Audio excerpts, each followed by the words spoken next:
Hey guys, I finally got the 125 in the house.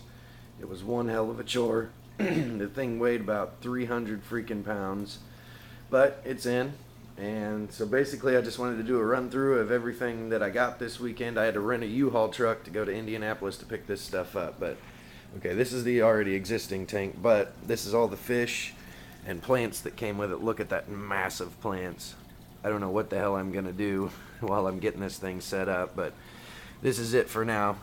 Um, it came with 4 discus. Unfortunately, 3 of them died. One of the small, I think it was cobalt blue, and a breeding pair of red pigeons. So lost them last night, unfortunately. But if I can find him, there's one other guy in here. I'm not sure what type he is. Oh, he's hiding up there. He's camouflaged like crazy. It's hard to see. You're not going to see with the glare anyways, but once I get that planted out, and while I'm cleaning this tank over here, I will get an update video on all the fish. But came with about 30 different fish. Here's one of the nice looking koi angels. 2 plecos. Those will be going on Craigslist or getting rid of them really soon because I hate plecostomus. But anyways, so it came with that. Came with this jug with the RODI unit with a self shut off float.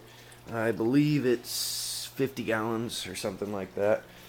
And for right now, I mean, my house is a mess because of this. It's actually cleaned up since I moved everything in yesterday. But here's the RO unit. I just have it hooked up to my washer line right now. I got to go to Home Depot and get a splitter, or Lowe's or wherever, but get a splitter for that. And then I'll probably mount it right here on this wall, run the cord down along the wall here, and put my storage barrel in there. That's just kind of a fish closet anyways. So anyways, both the other tanks are doing fine. They're all going to get consolidated into this one. But so here's the 125, and it's kind of cool, but he did a DIY concrete background and put these planters and things in there, which I don't really care for because, well, if my lights were on, if you can see, I just like running all natural tanks.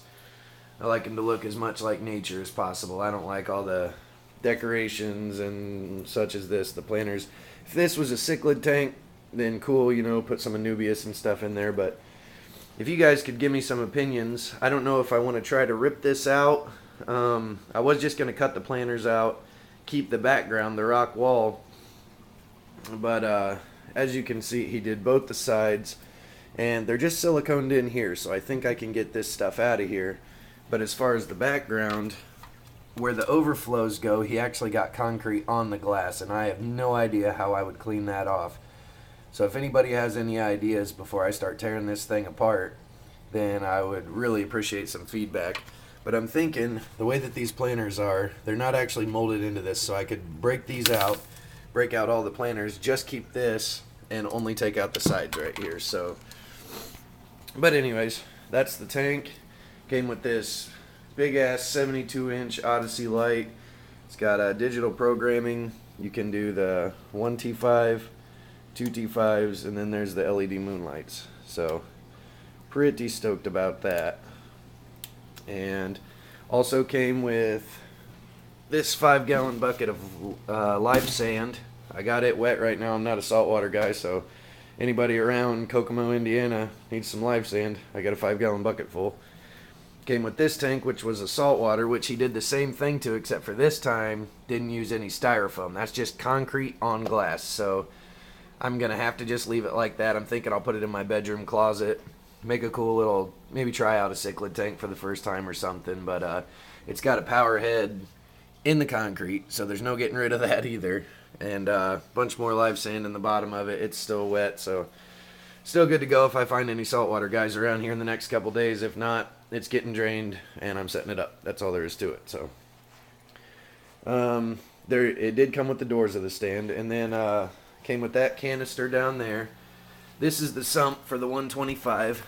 This was completely full of media, but I got a whole bunch in bags in the 46 gallon right now, trying to keep those fish alive.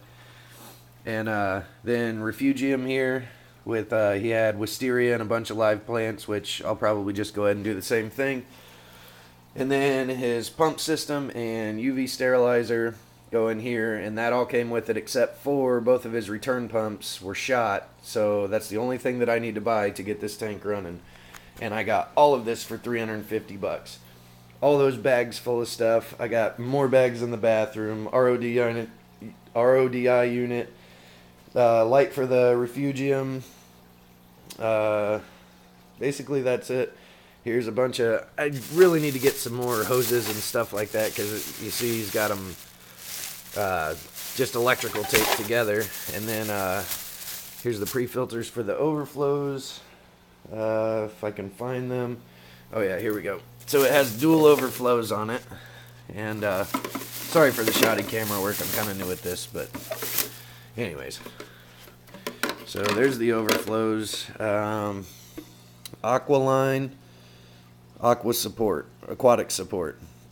So I get to learn how to do all of this brand new, as well as discus. As you can see, I killed him overnight, but it was a really stressful trip coming all the way from Indianapolis. It was about an hour and 45 minutes in a 5-gallon bucket in the cab of a U-Haul truck bouncing around on construction roads. So the fact that I got one left and plus no other casualties other than discus, I think we did a pretty good job on moving everything. So that's that. Once I start getting this stuff set up, I'll do some updates. First things first, I'm just going to get this thing at least planted out and looking decent so I don't have to stare at a massive plants, and I'm sure the fish would enjoy some more swimming room too. So that's that. Please, please, please, any info on either how to get concrete off of glass or what I should do with this thing, I would love any input, because I'm kind of up in the air, but I want it set up as fast as possible, so I need to get something going here. That's about that. I'll get you guys an update as soon as I can. Later.